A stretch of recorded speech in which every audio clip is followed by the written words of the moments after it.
बैत के बारे में अल्लाह से डरते रहना, मेरी अहले बैत के बारे में अल्लाह से डरते रहना। अपनी गोद में अहले बैत को बिठाकर फरमाया, लोगों मैं अपनी अहले बैत तुमको बतौर अमानत सौंप करके जा रहा हूं, मेरे बाद मेरी अहले बैत के साथ तुम क्या सुलूक करोगे ये मैं देखूंगा। मेरे बाद मेरी अहले बैत के बारे में मेरे नायब बनना, जैसे मैं अहले बैत से मोहब्बत करता हूं तुम भी अहले बैत से मोहब्बत करना। अब आपसे पूछना चाहता हूं, मोहब्बत अहले बैत की दावत इतनी ज्यादा क्यों दी गई? बल्कि यहां तक फरमाया खास तौर पे अहले बैत में इमाम हुसैन के बारे में, हुसैन व मिन्नी व अना मिनल हुसैन, हुसैन मुझसे है मैं हुसैन से हूं, हुसैन मेरा है मैं हुसैन का हूं। और फिर क्या फरमाया, अहब्बल्लाहु मन अहब्ब हुसैना, कि जो मेरे हुसैन से मोहब्बत करेगा अल्लाह उससे मोहब्बत करेगा। यानी अल्लाह का महबूब बनना है तो मेरे हुसैन से मोहब्बत करो। अब आपसे पूछना चाहता हूं, अहले बैत से मोहब्बत करने वालों, अहले बैत से प्यार करने वालों, आप मुझे बताओ जिस चीज से जिसको मोहब्बत होती है वो उसकी नकल करता है। मिसाल के तौर पर अगर किसी बंदे को किसी आलिम से मोहब्बत है तो वो आलिम की नकल करेगा, किसी को क्रिकेटर से मोहब्बत है वो क्रिकेटर की नकल करेगा, किसी को हीरो से मोहब्बत है वो हीरो की नकल करेगा, किसी को बाप से मोहब्बत है वो बाप की नकल करेगा, किसी को माँ से मोहब्बत है वो माँ की नकल करेगा, किसी को टीचर से मोहब्बत है वो टीचर की नकल करेगा। गर्ज के मोहब्बत इंसान को नक्काल बना देती है। जो जिससे मोहब्बत करता है उसी के अंदाज में चलता है, उसी के अंदाज में बोलता है, उसी के अंदाज में सोच बनती है, उसी के अंदाज में फिक्र बनती है, उसी के अंदाज में तखज्जुलात और तसव्वुरात का माहौल क्रिएट होता है। आपसे पूछता हूँ, ऐ अहले बैत से मोहब्बत का दावा करने वालों, मेरे आका ने तो ये फरमाया जो मेरे हुसैन से मोहब्बत करेगा वो अल्लाह का महबूब बन जाएगा। अब बताओ, मौला हुसैन से प्यार करते हो, मौला हुसैन से मोहब्बत करते हो? यकीन जाने पूरी दुनिया के अंदर इंसान इमाम अली मकाम से मोहब्बत का बड़ा दावा करता है, लेकिन एक चीज तुमसे पूछना चाहता हूँ, हजारों के इस मजमे में ऐ आशिकाने रसूल, ऐ आशिकाने हुसैन, मुझे बताओ जिस चीज से इमाम हुसैन ने नफरत की है आखिर हमारी जिंदगी के अंदर वो चीजें क्यों नजर आती है? जिस चीज से इमाम हुसैन ने नफरत की है आज वो हमारी जिंदगी में क्यों है, वो हमारे माशरे में क्यों है, वो हमारे समाज में क्यों है? आप कहेंगे कौन सी चीज से नफरत की है और कौन सी चीज हमारे माशरे में और समाज में मौजूद है? आइए मैं आपको बताऊं, कुछ चीजें मैं गिनाता हूं, उसके बाद हम खुद ही सोचेंगे। ज्यादा देर तक आपका इम्तिहान नहीं लूंगा, लेकिन तवज्जो करना, ऐ इमाम हुसैन के नाम पर इस महफिल में आने वालों, खड़े रहकर बैठ करके तकलीफ में गुफ्तगू सुनने वालों, याद रखना इमाम से सच्ची मोहब्बत कर लो, क्योंकि इमाम की मोहब्बत का सिला क्या है? आका इरशाद फरमाते हैं, जो मेरी अहले बैत से मोहब्बत करेगा जन्नत में जहां मैं मोहम्मद रहूंगा, अहले बैत से मोहब्बत करने वाले भी मेरे साथ रहेंगे। सुभान अल्लाह, सुभान।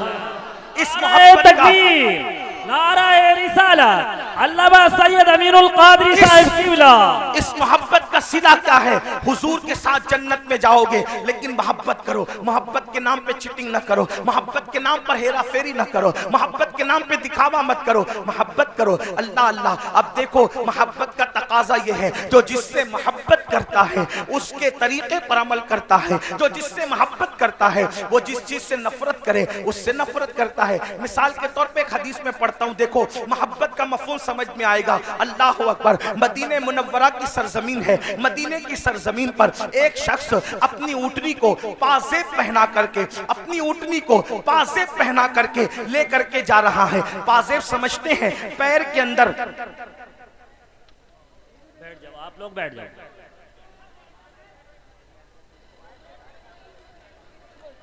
पैर के अंदर जो घुंघरू बांधे जाते हैं उसको पाजेब कहते हैं।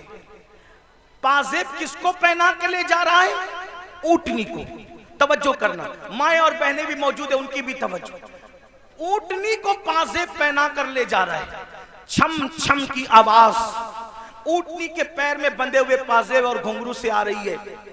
उम्मुल मोमिनीन सैयदा आयशा सिद्दीका ने जैसे ही घुंघरू की और पाजेब की आवाज सुनी, फौरन कान पर हाथ रख लिए और अपनी कनीज से कहा, जाओ उस ऊँटनी वाले को मेरा नाम कहना और मेरा नाम लेकर के कहना, खबरदार ऊँटनी रोक दे। जब ऊँटनी वो रोक दे मेरे नाम से तो उससे कहना पाजेब उतार दे। और पाजेब उतारने के बाद उसको कहना, जिस आवाज को अल्लाह के रसूल ने नापसंद किया है उस आवाज को आयशा कभी पसंद नहीं कर सकती। अल्लाह अकबर। मेरी कौम के जवानों, गौर से सुनो, हदीस पर तवज्जो करो। याद रखना, आज कोई अपने आप को कुछ भी टाइटल दे दे, जमीन के अंदर जाने के बाद पोल खुलेगी कौन क्या था। जबान से बड़े बड़े दावे करने वालों, अल्लाह से डरो। अल्लाह के यहाँ अदल है, अल्लाह के यहाँ इंसाफ है, अल्लाह के यहाँ चेक करने का मामला है। अब आदमी अपने आप को जो चाहे कह ले। अल्लाह अकबर। ऊंट के पैर में पाजेब बंधे हैं, उन पाजेब के बारे में उम्मुल मोमिनीन ने कान पर हाथ रख लिया। कनीज जाती है, जा करके उस ऊंटनी वाली से कहती है, ए ऊंटनी वाले, ए शुतरबान, याद रख उम्मुल मोमिनीन का हुक्म है, ऊंटनी को रोक दे और पाजेब निकाल दे। अम्मा जान का हुक्म कौन टाल सकता था? उसने फौरन ऊंटनी रोक दी। ऊंटनी रोकने के बाद पाजेब निकाल दिए। निकालने के बाद आया उम्मुल मोमिनीन के पास, अम्मा जान आपने पाजेब निकालने का हुक्म दिया। उम्मुल मोमिनीन कहती है, ए शुतरबान, ए ऊंट चराने वाले, जिस आवाज को मेरे महबूब ने नापसंद किया है उस आवाज को मैं कैसे पसंद कर सकती हूँ? जो आवाज मेरे महबूब को तकलीफ पहुंचाती थी उस आवाज को मैं कैसे पसंद कर सकती हूँ? इसलिए पाजेब में घुंघरू न डाल और उसको ऊंट के पैर में न डाल। तो वो कितनी सादगी से कहता है, देखो लोग कितने सादा होते हैं, बड़ी सादगी से कहता है, अम्मा जान ये ऊंटनी तो जानवर है,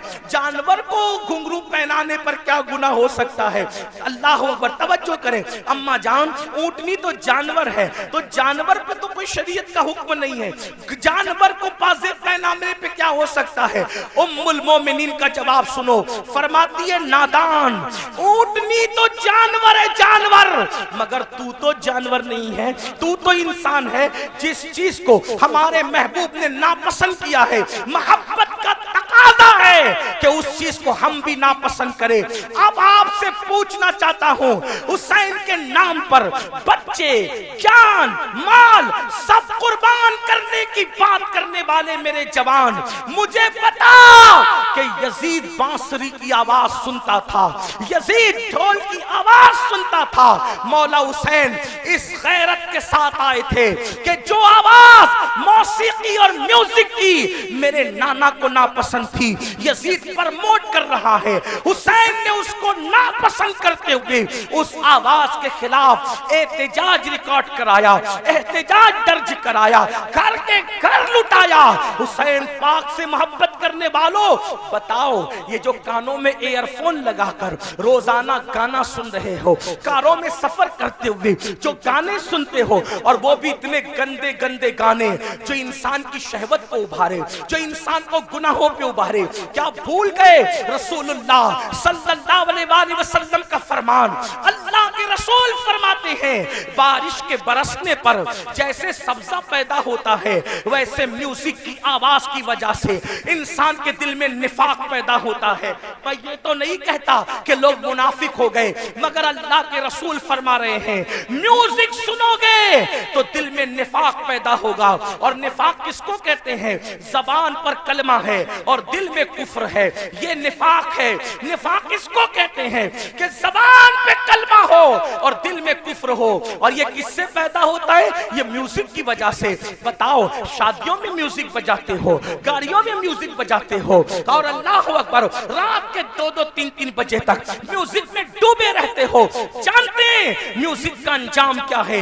अल्लाह के सच्चे रसूल, तुम्हारे और मेरे आका मुस्तफा जाने रहमत सल्लल्लाहु अलैहि वसल्लम फरमाते हैं, जिसने दुनिया में म्यूजिक की आवाज सुनी होगी, जिसने दुनिया में गानों की आवाज सुनी होगी, क़यामत के दिन उसके कान में शीशा पिघला करके डाला जाएगा। ऐ मेरी कौम के जवानों, अपने घर के गरम के हुए तेल को अगर कान में डालो और तेल ज्यादा गर्म हो जाए तो आदमी उसको बर्दाश्त नहीं कर पाता। अपने आप पे रहम करो, तुम मुसलमान हो, मुसलमान। नबी ने जो कह दिया वो हक है, नबी ने जो कह दिया वो सच है। जहन्नम की आग से जहन्नम की आग पर पिघलाया हुआ शीशा जब कानों में डाला जाएगा उस वक्त क्या बनेगा? मुसलमान होना, कलमा पढ़ा हो, कलमा पढ़ा है ना, तो कलमे का तकाजा तो पूरा करो। यजीद और हुसैन में फर्क क्या है? यजीद कलमा पढ़ के कह रहा है सब चलता है, और हुसैन की फिक्र ये है सब नहीं चलेगा, सिर्फ मेरे नाना की शरीयत चलेगी। सुभान अल्लाह, सुभान अल्लाह। अब जाजपुर वालों मुझे बताओ, तुम कौन से मुसलमान बनना चाहते हो? यजीद की फिक्र वाले या इमाम हुसैन की फिक्र वाले? इमाम हुसैन की। यजीद कह रहे कलमा पढ़ो सब चलेगा, हुसैन पाक कहते सब नहीं चलेगा, सिर्फ मेरे नाना की शरीयत चलेगी। किसके साथ हो? आज कहते हो अरे सब चलता है, ये तो यजीद की बोली है। जिना करो सब चलता है, यजीद की बोली है। शराब पियो सब चलता है, यजीद की बोली है। मस्जिदें वीरान करो फिर भी जन्नत में जाएंगे, यजीद की बोली है। हुसैन पाक की ये बोली नहीं है।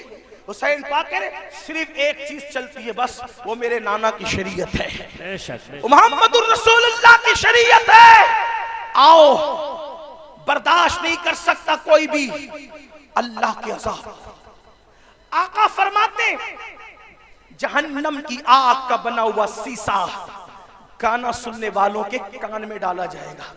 और एक बात आपको कहूं, आज पूरी दुनिया में अगर तवज्जो है, आप शोर नहीं कर रहे तो मेरी बात पे तवज्जो, जो शोर कर रहे उन्हें करने दे। मैं तो इतना ही कहूंगा कि इमाम हुसैन की महफिल है, अल्लाह की अता से हुसैन देख रहे हैं, कौन चुप है, कौन सुन रहा है, कौन शोर कर रहा है, बात अपनी अपनी। और उनकी महफिल में आने वालों, नाम हुसैन का मामला ये है, हुसैन पाक का नाम लो तो तकदीरें बदल जाती है। हाँ, ये कोई मुशायरे की महफिल नहीं है मेरे भाई। हाँ, ये कोई ओट और नोट की तकसीम की महफिल नहीं है मेरे भाई। ये मौला हुसैन की महफिल है। जो बादशाह दुनिया का बादशाह नहीं था, वो बादशाह गर, जिसको प्यार से देख लिया उसको बादशाह बना दिया, जिसको प्यार से देख लिया उसको ताज अता कर दिया। गौर से सुनो, करबला सुनने आए हो। आज पूरी दुनिया में मुसलमानों के घर खतरे में। दिन को घर अच्छा भला नजर आता है, शाम होते होते वही घर जमीन में धंस जाता है, जमीन बोस कर दिया जाता है। लोग कर रहे हैं, अमेरिका में कर रहे हो, कनाडा में कर रहे हो, बर्तानिया में कर रहे हो, हमारे मुल्क में कर रहे हो, जो कर रहे गलत कर रहे। मैं उनकी तायीद नहीं कर रहा क्योंकि वो मेरे सामने है नहीं, मैं उनसे कोई बात नहीं करूं। मैं बात तो आपसे करूंगा क्योंकि आप मेरे सामने बैठे। जो सामने ना हो उससे बात करना बेवकूफी है। जब वो सामने होंगे अल्लाह तौफीक देगा तो उनसे भी बात करेंगे, लेकिन आपसे बात कर रहे हैं। मगर उनसे भी दो जुमले कहता हूं इसलिए कि दीवारों को कान होते हैं। अल्लाह करे इन दीवारों के कान के जरिए किसी के कान तक बात पहुंचे। लोगों को पता होना चाहिए कि जो चूंटी का घर उजाड़े, चूंटी का, अल्लाह चूंटी का घर उजाड़ने वालों के भी घरों को वीरान कर देता है। इंसान के घरों के दुश्मन न बनो। अगर तुम किसी के नशेमन पे बिजली गिराओगे तो अल्लाह तुम्हारे नशेमन को भी खाक में मिला देगा।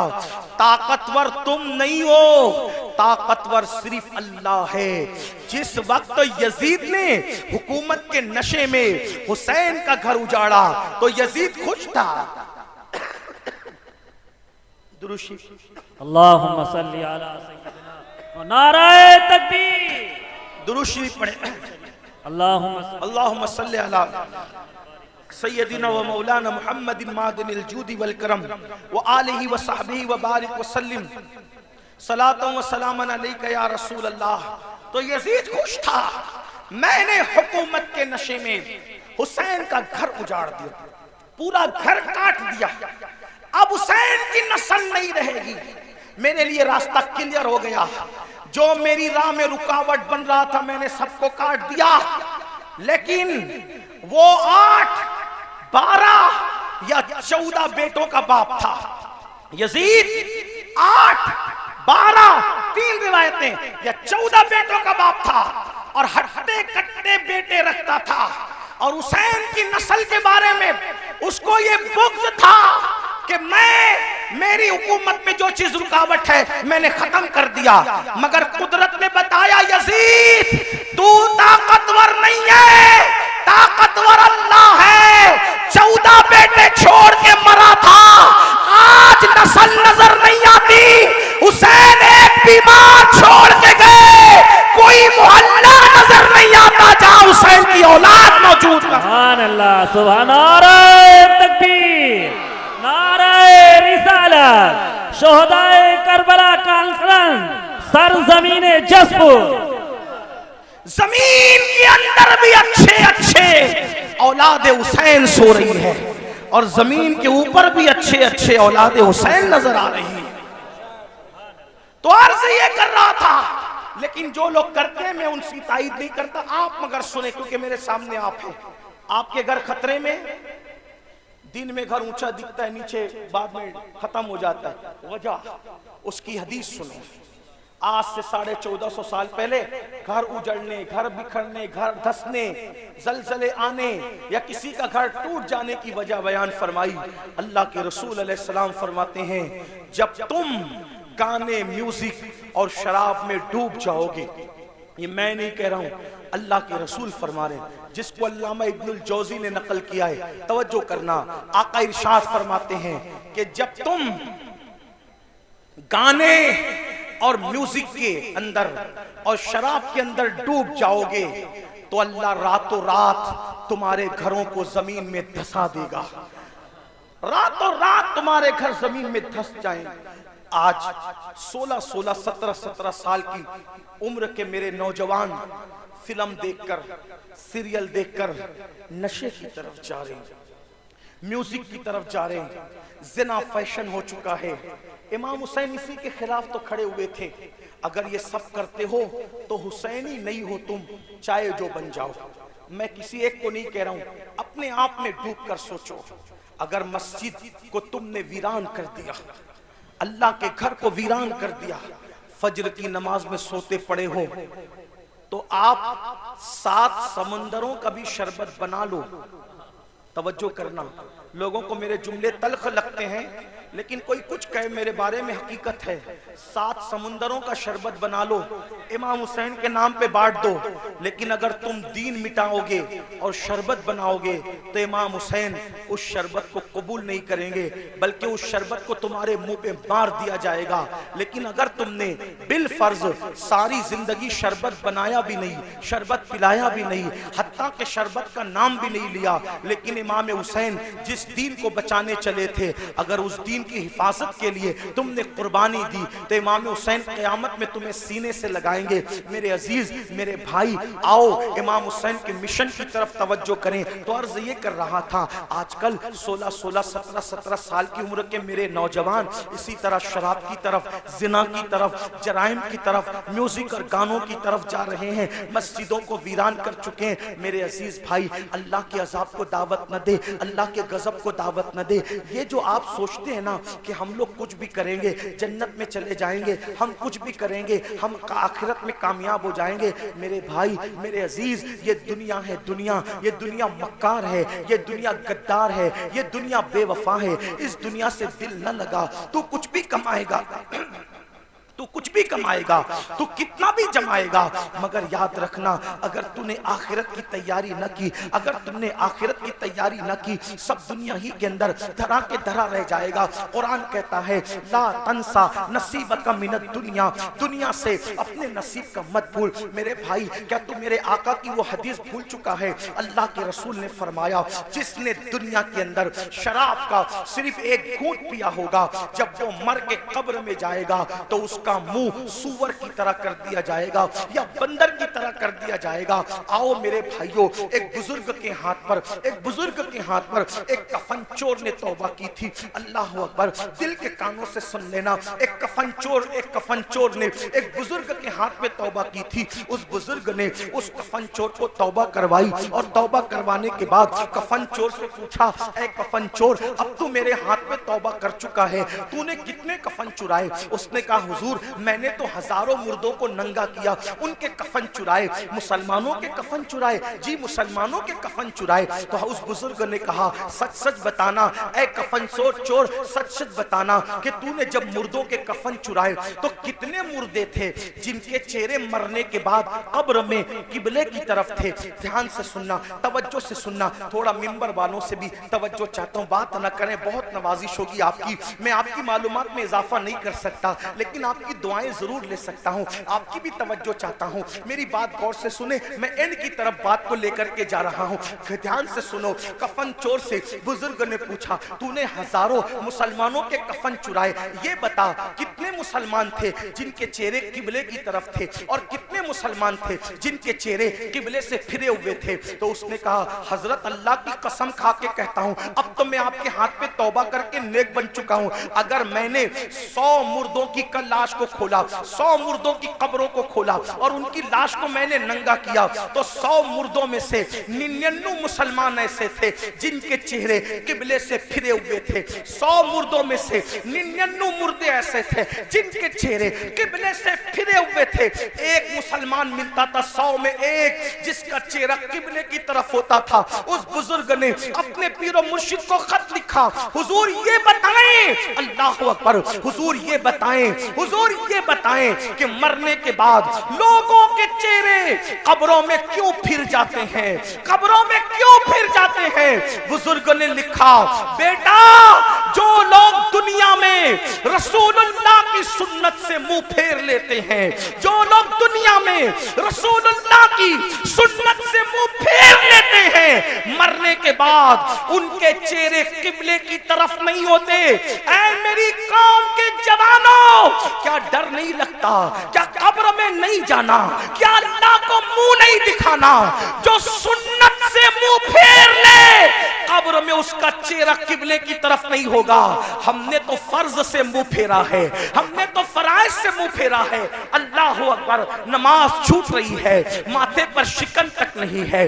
अल्लाह अकबर, सूद के धंधे कर रहे हैं, झूठ बोल रहे हैं, ये फर्ज है झूठ से बचना, झूठ से बचना फर्ज है। अल्लाह अकबर, झूठ बोल रहे हैं, माथे पर शिकन तक नहीं है, नाप तौल में कमी कर रहे हैं, माथे पर शिकन तक नहीं है, औरतों पे पाप की नजर डाल रहे हैं, माथे पर शिकन तक नहीं है। कितने जराइम करोगे, कब तक जराइम करोगे, कितने गुनाह करोगे, कब तक गुनाह करोगे। अल्लाह बहुत दिन तक मोहलत नहीं देगा, याद रखना। भाई साहब थोड़ा रहम फरमा दे, अरे रहम कर दे, थोड़ा सुन ले, बात हट जाएं, चुप हो जाएं सब लोग, बात तो सुने ना मेरे भाई, मैं बात कर रहा हूँ, आप लोग बात सुने, मैनेजमेंट आप सब लोग सुन लेंगे। एक बार आप भी बैठ जाएं, मेहरबानी करें, आप भी बैठ जाएं, सब बैठे। ये क्या तमाशा लगा, इतनी बड़ी महफिल सजाई, इतनी अच्छी महफिल सजाई और आप लोग हैं कि कोई, भाई आप भी बैठ जाएं, अल्लाह रहम करे, आप भी बैठ, क्यों बोलते हैं, बैठ जाए, सब बैठे, अरे सब बैठे, आप भी बैठे। एक बार सब दुरूद शरीफ पढ़ें। अल्लाहुम्मा सल्ली अला सय्यिदिना आप मत बोले भाई, किसी को मत बोले, मैं बोल रहा हूं, आप दुरूद शरीफ पढ़ें भाई, दुरूद शरीफ पढ़ें। अल्लाहु रब्बु मुहम्मदिन सल्लल्लाहु अलैहि वसल्लम नहनु इबादु मुहम्मदिन। ये बीच में आप जब बोलते हो ना तो जहन मुंतशिर होता है। चूंकि मैं तकरीर याद करके नहीं आता, देखो जो तकरीर याद करके आते हैं ना, आप कुछ भी करें उसको डिस्टर्ब नहीं होगा, वो याद करके आप फटाफट बोलता रहेगा। लेकिन मैंने याद करके मैं कभी मैंने तकरीर कभी याद नहीं की, मैं आप की तवज्जो को देख करके फिर अल्लाह ताला जो सुझाता है वो बोलता है, तो मेरे ज़हन से बात निकलती है, फिर मैं बात आपको खत्म कर देता हूँ। एक बार दुरूद शरीफ बुलंद आवाज से पढ़ अल्लाहु रब्बु मुहम्मदिन सल्लल्लाहु अलैहि वसल्लम नहनु इबादु मुहम्मदिन सल्लल्लाहु अलैहि वसल्लम सलातु व सलामुन अलैका या जद्दल हसन वल हुसैन। तवज्जो करें कि जब सुन्नत से कोई मुंह फेरे तो उसका चेहरा मरने के बाद किबले की तरफ नहीं होगा। अब आप क्या समझते, कहते अब मौलाना अल्लाह रहीम है, अल्लाह करीम है, सत्तार है, गफ्फार है। अरे ये बात मौलाना को आपसे ज्यादा समझती है कि अल्लाह रहीम है, करीम है, सत्तार है, गफ्फार है। लेकिन आपको पूछना चाहता हूँ, आप मुझे बताएं कि आप और हम अगर जराइम करें तो अल्लाह गैरत वाला, वो रहम वाला है तो वो गैरत वाला भी है मेरे भाई। उसकी गैरत की तरफ तवज्जो क्यों नहीं करते? सिर्फ सुन्नत छोड़ने पर जब वो मुंह किबले की तरफ रखना गवारा न करे तो वो जन्नत के अंदर कैसे दाखिल करेगा? उसकी खुफिया तदबीर से डरो कि दुनिया में पहली और आखिरी बार आए हो। मुशरिकीन को देखकर, मुनकिरीन इस्लाम को देखकर उनकी तरह नंगा नाच न करो, उनकी तरह जुल्म न करो, उनकी तरह जूदी वल करम। दुरूद शरीफ पढ़े, बुलंद आवाज से दुरूद शरीफ पढ़े बरकत के लिए। अल्लाहुम्मा सल्ली अला सय्यदिना मौलाना मुहम्मदिन मादिनिल जूदी वल करम व आलिहि व सहाबी व बारिक व सल्लिम सलातन व सलामन अलैका या जद्दल हसन वल हुसैन। तो जल्दी जल्दी बात पूरी कर दूं कि जब इंसान सुन्नत से मुंह फेर ले तो अल्लाह तबारक व तआला उसका मुंह काबे की तरफ रखना गवारा नहीं करता। काबे की तरफ मुंह रखना गवारा नहीं करता, अल्लाह जन्नत में उसको कैसे डालेगा? ये दुनिया है। इस दुनिया में आदमी जितने चाहे जराइम कर ले और फिर अल्लाह अकबर, जो गुनाहे कबीरा है, गुनाहे कबीरा, उसमें खास तौर पर हराम लुकमे का खाना और उसी के साथ नशा करना, शराब पीना। आज नशा मुस्लिम सोसाइटी के अंदर सोची समझी साजिश के तहत प्रमोट किया जा रहा है। कौन लोग प्रमोट कर रहे हैं हमें नहीं पता। इंशाअल्लाह हमारे मुल्क की जो इदारे हैं, जासूस इदारे, वो उसकी तहकीक करेंगे। कौन है दुश्मन मुल्क और मिल्लत का, ये बात तय होगी बाद में। लेकिन खास तौर पर मुस्लिम समाज में नशे को प्रमोट किया जा रहा है। जो बाप हैं, जो सरपरस्त हैं, जो जिम्मेदार हैं, वो ध्यान से सुने कि बाज़ाब्ता तौर पर वो बच्चे जो अच्छे ज़हीन बच्चे हैं, जो तालीम के लिए बहुत ज्यादा होशियार हैं, ऐसे बच्चों को टारगेट किया जाता है और उनको पहले फ्री में एमडी और उस जैसी दवाइयां चटाई जाती है, उनसे पहले दोस्ती की जाती है, फिर उनको वो चटाया जाता है।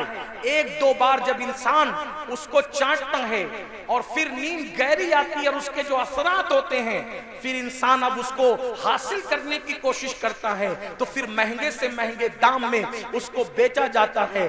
तो पैसा भी बर्बाद, जिंदगी भी बर्बाद। ऐ मुसलमानों, अपने बच्चों को कीमती से कीमती लिबास दो, अपने बच्चों को अच्छे से अच्छा खिलाओ, अपने बच्चों के हर शौक पूरे करो, लेकिन उस पर औकाब की तरह नजर रखो कि तुम्हारे बच्चे किसकी सोहबत में बैठते हैं, किसके पास बैठते हैं, किसके साथ रहते हैं। याद रखना, मुसलमानों के टैलेंट से लोगों को बहुत खौफ है, इसलिए कि ये मुल्क ही नहीं बल्कि दुनिया के तमाम ममालिक पर अगर सैकड़ों साल अगर किसी ने हुकूमत की है तो वो सिर्फ ला इलाहा इल्लल्लाह पढ़ने वाली कौम है। मुसलमानों को हुकूमत करने का शऊर आता है, मुसलमानों को सियासत करने का शऊर आता है, मुसलमानों को तिजारत करने का शऊर आता है। दुनिया जानती है जिस दिन मुसलमान तिजारत की मंडी में डट जाएगा, किसी की माई, किसी माँ ने ऐसा लाल पैदा नहीं किया जो वो मुसलमान का मुकाबला कर सके। जब हम ताजिर थे हमारे मुकाबले में कोई ताजिर नहीं था, जब हम सियासत कर रहे थे हमारे मुकाबले में कोई सियासतदान नहीं था, हम इल्म के मैदान में डटे थे हमारे मुकाबले में कोई नहीं था। दुनिया के सारे इंसान बगदाद में और मिस्र में हमारे दरवाजों पर कासे गदाई लेकर इल्म की भीख मांगा करते थे। हाँ हाँ, हम ही थे जो लोगों को जागीरे भीख में अता करते थे, हम ही थे जो लोगों को माला माल करते थे। ऐ मेरी कौम के जवानों, लोगों को तुम्हारे टैलेंट से खतरा है, इनको पढ़ने मत दो, इनको आगे बढ़ने मत दो, इनको तिजारत करने मत दो, इनको जो है माश और मैशत की तरफ आगे बढ़ने मत दो, इनको गानों का आदी बना दो, इनको गेम का आदी बना दो, इनको नशे का आदी बना दो, इनको शराब का आदी बना दो। जालिमों, अपनी जिम्मेदारियों को महसूस करो। ये खिलौना मोबाइल का जो तुम्हारे हाथ में दे दिया गया है और अलग अलग गेम्स तुम्हें ला करके दे दिए गए हैं, कब तक गेम में डूबे रहोगे? गेम में मुब्तला करने वाले तुम्हारे खैर खान नहीं है, ये तुम्हारे मुस्तकबिल को तबाह कर देना चाहते हैं। नशे में डुबाने वाले तुम्हारे खैर खान नहीं है, ये तुम्हारे मुस्तकबिल को बर्बाद कर देना चाहते हैं। ऐ मेरी कौम के जवानों, हम गेम खेलने वाले लोग नहीं हैं, हम गेम खेलने वाले लोग नहीं हैं। हम तो नाखुने तदबीर से उम्मत की बिखरी हुई जुल्फों को संवारने वाले लोग हैं। हम तो कौमों के मुस्तकबिल को ताबनाक बनाने वाले लोग हैं। नौजवान किसी कौम का सरमाया होता है। अगर नशा करोगे खुद की फिक्र नहीं होगी, माँ बाप की फिक्र क्या करोगे? नशा करोगे खुद की फिक्र नहीं होगी, औलाद की फिक्र क्या करोगे? नशा करोगे खुद की फिक्र नहीं होगी, अपनी कौम की फिक्र क्या करोगे? मुसलमान नौजवानों, हमारा जवान खुद भी बढ़ने वाला है, कौम को भी आगे बढ़ाने वाला है। फिक्र करो, अपनी कौम को आगे बढ़ाओ। जानते हैं, जब तक नशा हमारे समाज में नहीं था, कौम इतनी गरीब नहीं थी। आज एक सर्वे बताऊं, पूरे हिंदुस्तान में मैं हुजूर अलैहिस्सलाम की नालैन के सदके जाता हूं, अमीरों के यहां भी रुकता हूं, गरीबों से भी मेरे ताल्लुकात है। आपको बताऊं, आज हर बाप की शिकायत यह है कि बूढ़ा बाप कमा रहा है, जवान लड़के नहीं कमा रहे। जवान लड़के फजूल घूमते हैं, टी शर्ट पहन लिया, जींस पहन लिया, अच्छी बाइक पर, नंगा नवाब, किले पे घर, यानी उसके जैसा कोई नहीं। मुसलमानों, अपने बूढ़े बाप पे बोझ मत बनो। गेम की वजह से, नशे की वजह से, फजूल दोस्तों की वजह से जो जवान अपने माँ बाप पे बोझ है, उसका तो कोई शुमार ही नहीं। अगर नफली नमाजें भी तुम्हें अपने माँ बाप पे बोझ बना दे, इस्लाम उसको भी पसंद नहीं करता। मैं जिम्मेदारी से अर्ज करता हूं, हालांकि नमाज मेरा टॉपिक है, मैं जब भी किसी जगह गुफ्तगू करता हूं, बगैर नमाज की फजीलत के मैं उन्वान मुकम्मल नहीं करता, मैंने अपने ऊपर लाजिम कर रखा है। लेकिन एक बात कहूं, फारूक आजम के दौर में एक जवान था जो रात दिन मस्जिद में पड़ा रहता था, वो फारूक आजम थे। फारूक आजम थे, किसी की रियायत कभी नहीं की। फारूक आजम ने देखा एक जवान है, रात दिन मस्जिद में पड़ा रहता है। उसको पूछा, तू रात दिन मस्जिद में पड़ा रहता है, तेरे घर का खर्चा कैसे चलता है? ये बता, तेरे घर के अखराजात कैसे निकलते हैं? तो उसने क्या कहा, हजरत मेरा एक भाई है और वो मेरी तरह मस्जिद में पड़ा नहीं रहता। अजान होती है, मस्जिद में आता है, नमाज पढ़ के फौरन चला जाता है, और वो इतनी मेहनत करता है कि उसके घर का खर्चा भी वो चलाता है और मेरे घर का खर्चा भी वही चलाता है।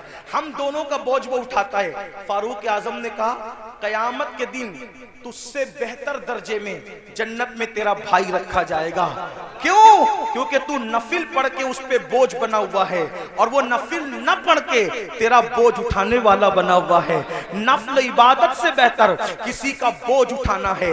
आप ये बात समझें मुसलमानों, मेरी कौम के जवानों, मेरी कौम के जवानों, हमारे प्यारे मुल्क भारत में 60% से ज्यादा जवान है। जवान यानी पूरी दुनिया में अगर सबसे ज्यादा जवान किसी मुल्क में मौजूद है, वो हमारे हिंदुस्तान में है।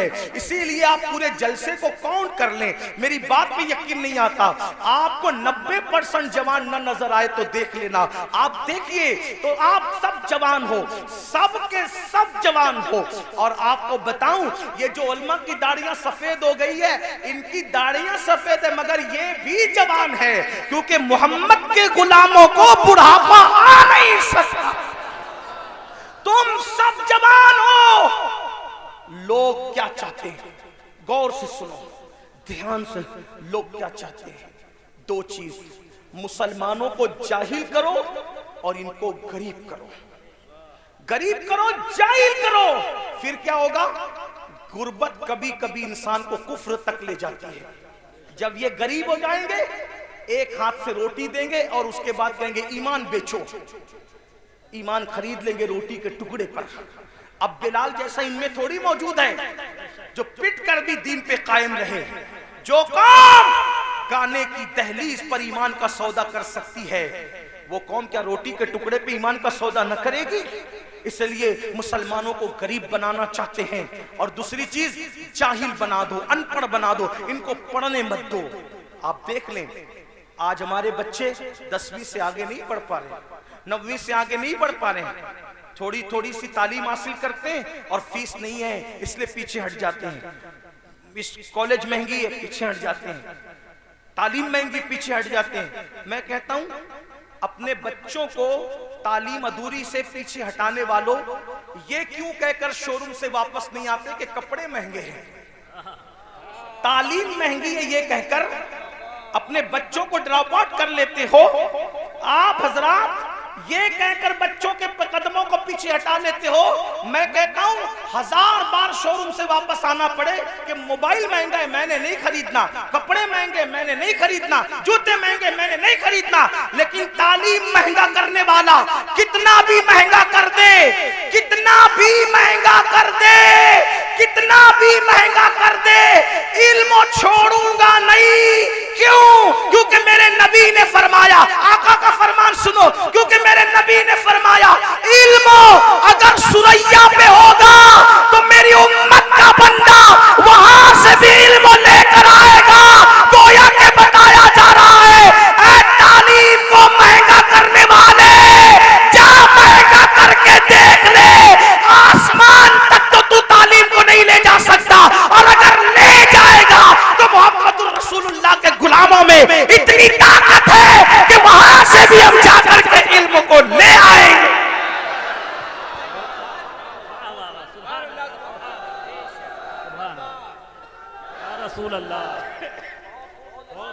मालदार बनो और एजुकेशन पे मेहनत करो। मैं तो लोगों को ये भी कह रहा हूं, लोग मुझे गाली देते, मुझे लोग जितना गाली देते मेरा वजन उतना बढ़ता है, क्योंकि मैं उन लोगों की परवाह, मुझे ये लगता है कि जन्नत मुझे अल्लाह से लेना है, गाली देने वालों से नहीं। मैं लोगों को ये भी कहता हूं, बड़े गुंबद और बड़े मीनार बनाने की बजाय बड़े इंसान बनाओ, क्योंकि कोई गुंबद अपने जैसा गुंबद नहीं बना सकता, कोई मीनार अपने जैसा मीनार नहीं बना सकता, लेकिन अगर एक अच्छा इंसान बना दोगे तो एक अच्छा इंसान अपने जैसे सैकड़ों अच्छे इंसान बना देगा। यही तो बात थी ना, रसूलुल्लाह ने हुसैन को अच्छा बनाया था, एक हुसैन ने दुनिया में करोड़ों हुसैनी पैदा कर दिए।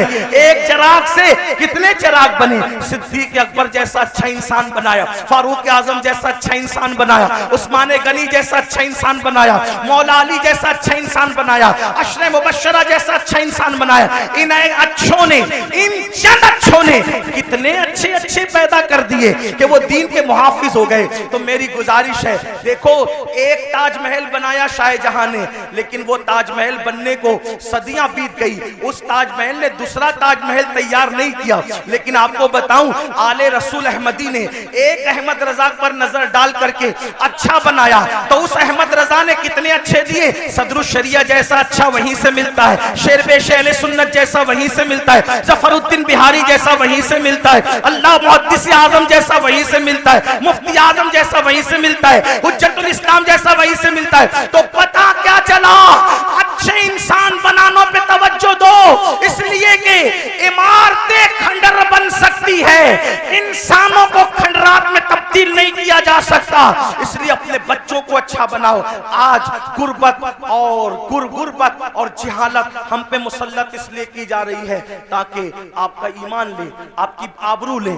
आज अगर हमारी बच्चियां किसी का हाथ पकड़ कर जा रही है, इसमें 90% गुर्बत का अमल दखल है, गुर्बत का अमल दखल है। गरीबी आदमी को कुफ्र तक ले जाती है। लेकिन एक बात बताऊं, गुर्बत से ज्यादा तरबियत न करने का अमल दखल है, क्योंकि गुर्बत कितनी भी हो, तरबियत अगर होगी तो फिर कोई कुछ छीन नहीं सकता। उलमा तो कह रहे बहुत कहूं, लेकिन मैं आखिरी बात कह देता हूं, गुर्बत से ज्यादा तरबियत की कमी है। आखिरी बात, जो बच्चियां जा रही, हालांकि एक बात आपसे कह दूं, इतने हजारों के मजमे में अपने जलसे में ये मत कहो कि इतने लाख चली गई, उतनी हजार चली गई। मैं बार बार कह रहा हूं, इसको मत कहो, क्योंकि ये नफ्सियाती तौर पे दुश्मन हमें मुतासिर करना चाहता है। कोई जरूरत नहीं हमें कहने की इतनी लाख, हमारे पास सबूत क्या है, इतनी लाख गई उतनी लाख गई। तो कहते हैं मीडिया ने कहा, हम कहते हैं मीडिया अगर कह दे कि चांद दिखा तो हम मीडिया का चांद नहीं मानते। जिसके कहने पे चांद का आना नहीं मानते, उसके कहने पे बेटियों का जाना कैसे मान सकते हैं? इसलिए नहीं मानने का, नफ्सियाती तौर पे मुतासिर नहीं होने का। गई हैं, इनकार नहीं, चंद गई हैं, उंगलियों पे गिन लो। कौन गई हैं? जिनकी तरबियत नहीं हुई, वरना जिनकी तरबियत हुई है वो आज भी गुर्बत के बावजूद चक्की पीस रही है, चरखा चला रही है, बर्तन धो रही है दूसरों के यहाँ जाके, मगर उसकी गैरत का कोई सौदा नहीं कर पा रहा है। हाँ, दामन तवक्कुल की ये शान होती है, पेवन तो लगे होते, गुनाह के धब्बे नहीं होते। हाँ, हमारी कौम की बेटियों के दामन पर पेवन तो हैं, लेकिन गुनाह के धब्बे नहीं है। आज भी हमारी कौम की बेटियां इतनी पारसा और बागैरत है। मैं तो लोगों को कहता हूं, जितनी हमारी बेटियां पारसा है, आज उतनी किसी की मां में भी पारसाई नहीं है। हमारी बेटियों की तरह औरों में पारसाई नहीं है, लेकिन तरबियत का फुकदान है। जो बाप अपनी बेटी को बाजू में बिठा करके ज़िना का सीरियल देखे, जो बाप अपनी बेटी को बाजू में बिठाकर ज़िना का सीरियल देखे, उसकी बेटी भागेगी नहीं तो क्या होगा? जो भाई अपनी बहन के साथ गेम खेले, उसकी बहन और का हाथ ना पकड़ेगी तो क्या होगा? तरबियत करो। कैसी तरबियत? सीरियल दिखाकर नहीं, फिल्में दिखाकर नहीं। अगर तरबियत करना है, ऐसे करो जैसे सैयदा फातिमतुज़ ज़हरा की गई, जैसे खदीजतुल कुबरा ने जिंदगी गुजारी, जैसे अम्मा आयशा ने जिंदगी गुजारी, जैसे इमाम हुसैन ने अपने घर वालों की तरबियत की। उस पर एक आखिरी बात सुनने सबकी तवज्जो चाहता हूँ, खास तौर पे बहनों की। तरबियत हो, गुर्बत कुछ नहीं बिगाड़ती। तरबियत हो, गुर्बत कुछ नहीं बिगाड़ती। आइए, उससे बड़ी गुर्बत किसकी होगी जो करबला में अहलुल बैत को थी, नबी के खानदान को थी। अल्लाह अकबर। आइए, उस गुर्बत की एक हल्की सी अक्कासी करता हूँ। उस गुर्बत को देखना है, उस शामे गरीबा को देखो। अल्लाह अकबर। आए थे तो खैमे के अंदर नौजवानों की कसरत थी, खैमे गजगजा रहे थे नौजवानों से। अल्लाह अकबर। लेकिन जब जा रही है सैयदा ज़ैनब पाक करबला आई थी तो दर्जनों जवान थे घर में और खैमे गजगजा रहे थे कड़ियल जवानों की जवानी से।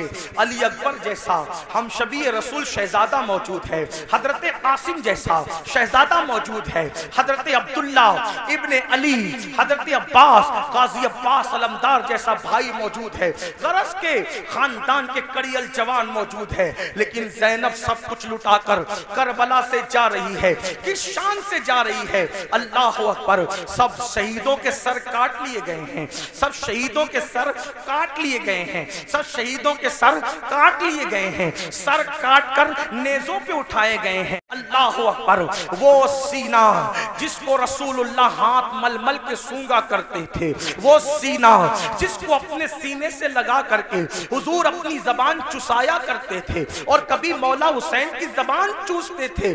आज अल्लाह अकबर, उस सीने पर से कपड़ा हटा करके, बल्कि उस सीने पर रखे हुए कपड़े निकाल करके इमाम अली मकाम के जिस्म और शहीदों के जिस्म से कपड़े भी निकाल लिए गए और कपड़े निकाल करके एक एक लाश को 10-10 घोड़ों से कुचल दिया गया। घोड़ों से लाशें कुचली, लाशें कट पिट गई। अल्लाह अकबर। ऐसे आलम में अल्लाह अल्लाह शहीदों की कटी पिटी लाश से जब 12 या 13 मुहर्रम को सैयदा ज़ैनब कुबरा निकलती है तो किस शान से निकलती है? मौर्रिखीन लिखते हैं सैदानियों के हाथों को रस्सियों से बांध दिया गया था और पैरों में बेड़ियां डाल दी गई थी। अल्लाह अकबर। इमाम अहले सुन्नत के छोटे भाई उस्ताज़े ज़मन के बकौल उनकी तहरीर की रोशनी में बीबियों के ज़ेवरात तक छीन लिए गए, कानों की बालियां तक छीन ली गई, हत्ता के दुपट्टे तक छीन लिए गए। जिनके घर में इजाजत के बगैर जिब्रील नहीं आते थे, आज उनके सरों के दुपट्टे भी छीन लिए गए हैं। अल्लाह अकबर।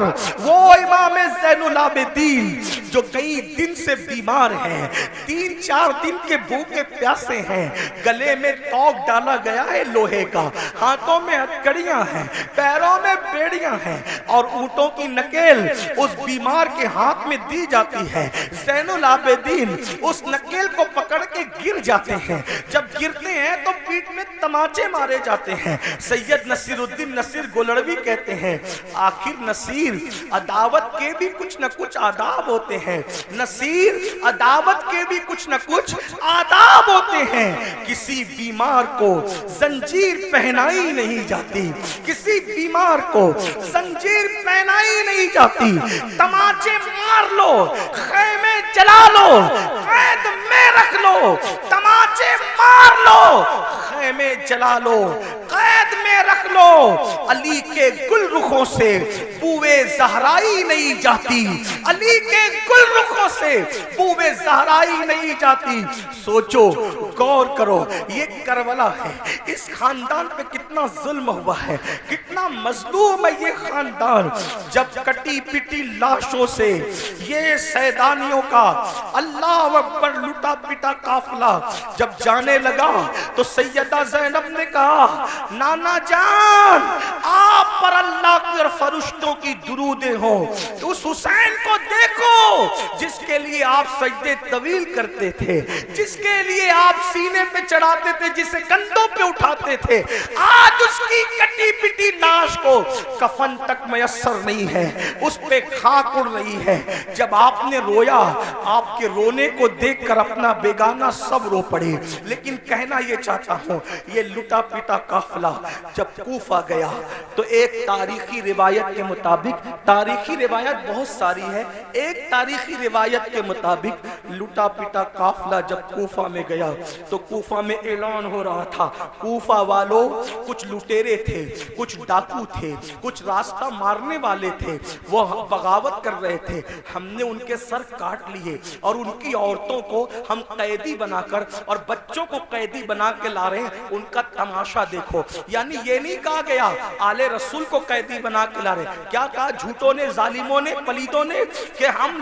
डाकुओं को, लुटेरों को काट करके और उनकी बीवी बच्चों को जो है वो कैदी बना के ला रहे हैं। अल्लाह अकबर, पूरा कूफा बाहर आ गया, दिल रखने जगह नहीं थी। उनकी औरतें छतों पे चढ़ गई।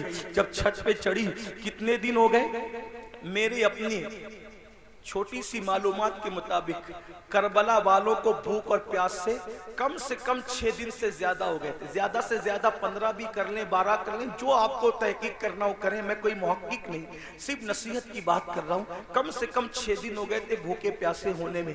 गुर्बत नहीं तरबियत, गुर्बत नहीं तरबियत, गुर्बत नहीं लुटा रही हमें, पहले तरबियत का न करना लुटा रहा है।